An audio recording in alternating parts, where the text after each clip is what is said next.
You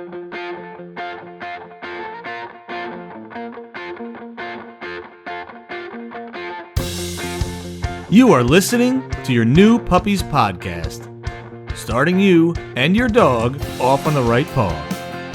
Here's your host, Debbie Salento.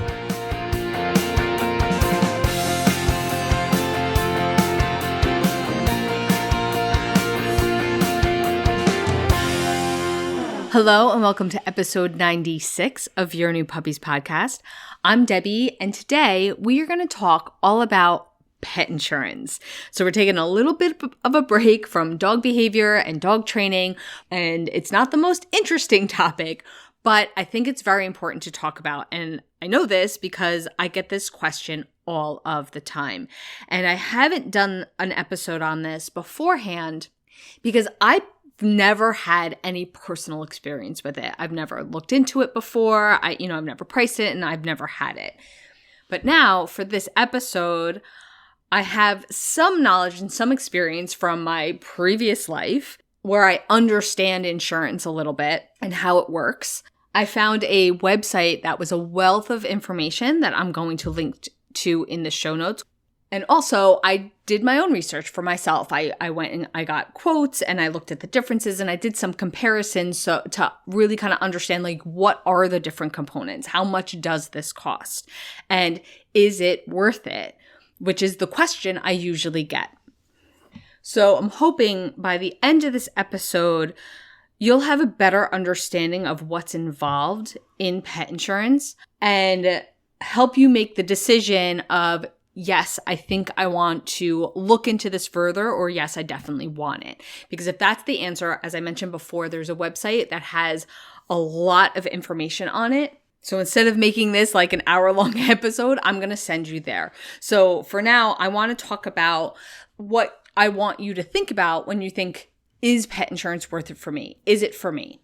So I think this question comes up a lot, and there's a little bit of confusion behind it because even though, our pet insurance covers our pets' medical bills, and so we tried to compare it to our own health insurance, there's a couple differences that are really key where it's not exactly the same. And we can't really think of it in the same way when we think, should we get it? Is it worth it for us? So pet insurance does not cover wellness visits. Now you can get like an add-on plan that does that, but the base pet insurance only covers injury, illness, and disease. So the unexpected.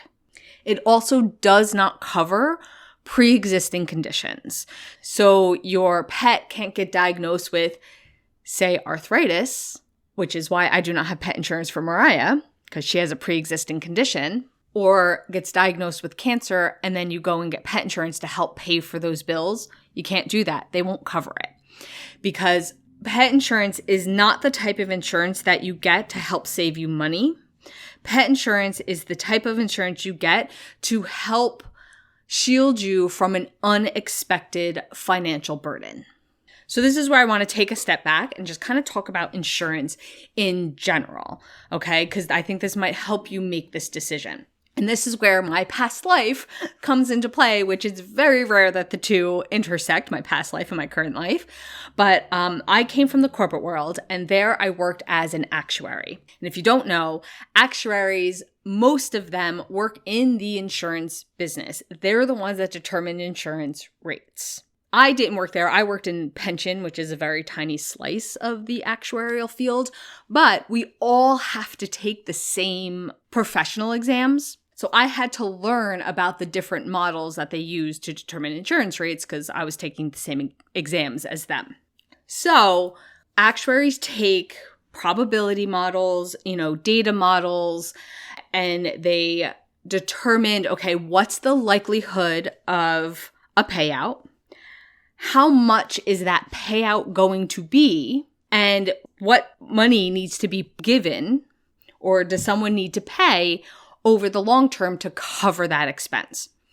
And then insurance companies take that information, price it so they make a profit because they are companies, and that becomes your premium. Okay, so if insurance rates were priced in a way that you were most likely going to save money, then insurance companies would go out of business.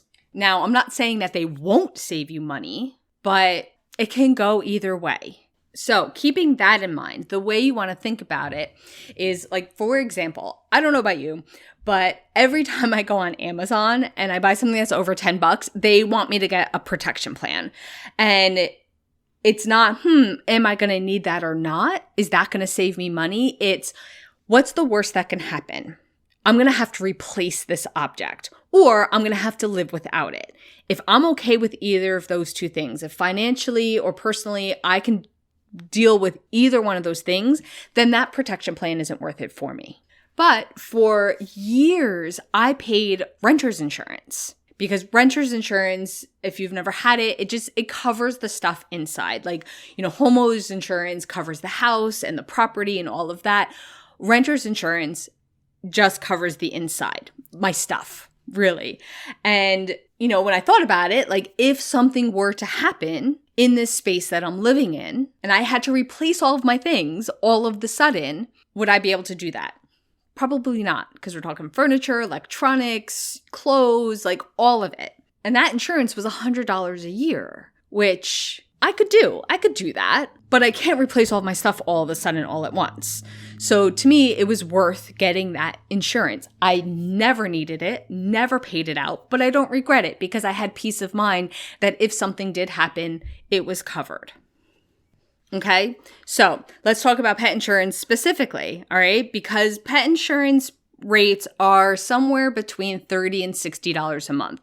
Depends on the pet, depends on the age, depends on the different components of the insurance, which we will talk about in a second, because they are going to sound familiar because they're very similar to our own health insurance. Now, an unexpected vet bill, like a visit to the pet emergency room, can be hundreds of dollars if it's something minor, but it's going to probably be closer to $1,000 all the way to $10,000 plus.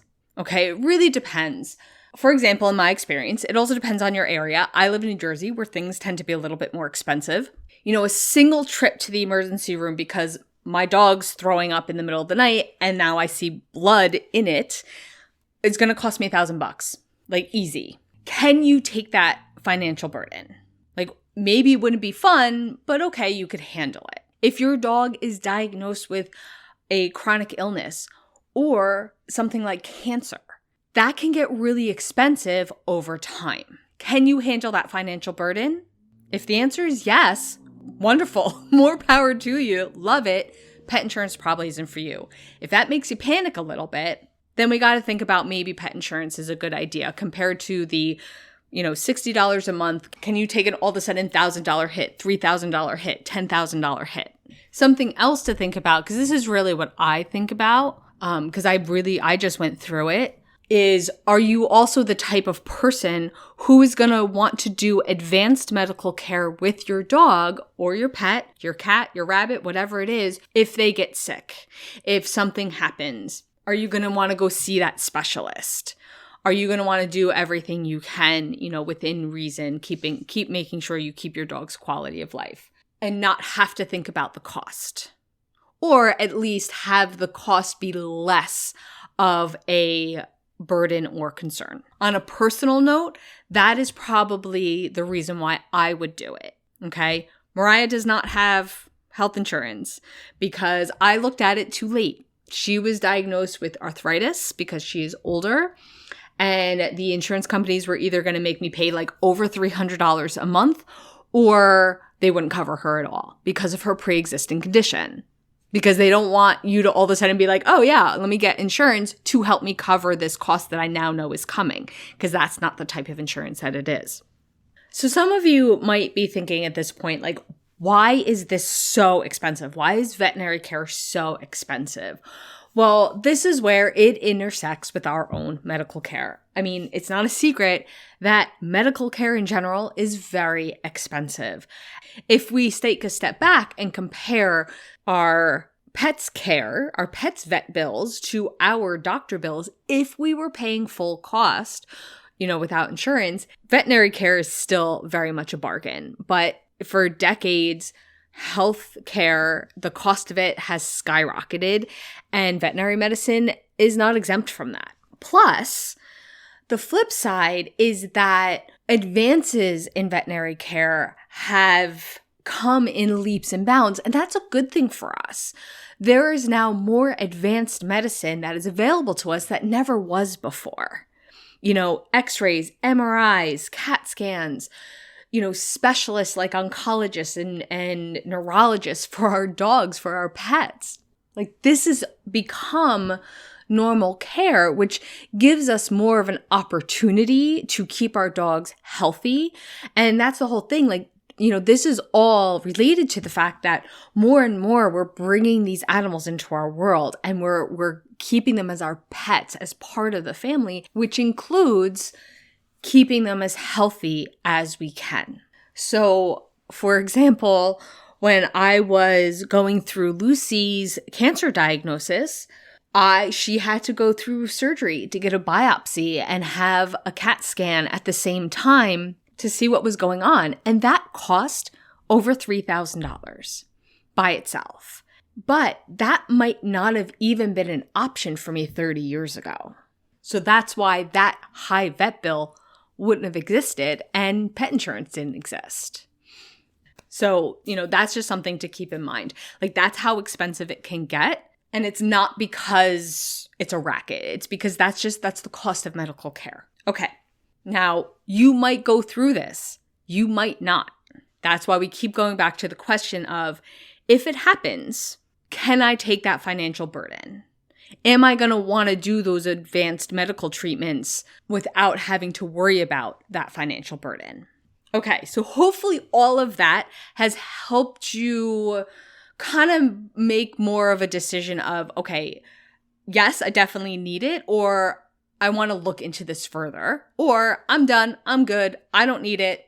You can shut this off right now. Because now I want to just briefly talk about the different components and what to look for when you're shopping around. Okay, I'm just going to give a brief overview of this because, as I mentioned in the beginning, if you want more details, this PetInsuranceUniversity.com, linking to it in the show notes. It's written by a vet, so she's able to see it from both sides. And she goes into detail about specific things to make sure it covers, which I'm sure she's experienced her patients all of a sudden finding out years into a policy. She does a really great job of breaking everything down so it's easy to understand. So that site is definitely your next step after this episode.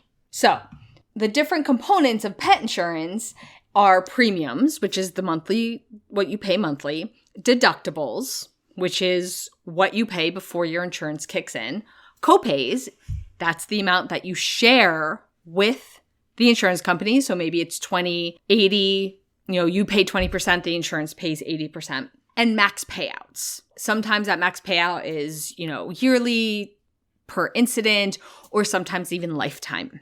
Once you hit that max payout, you're done with their insurance.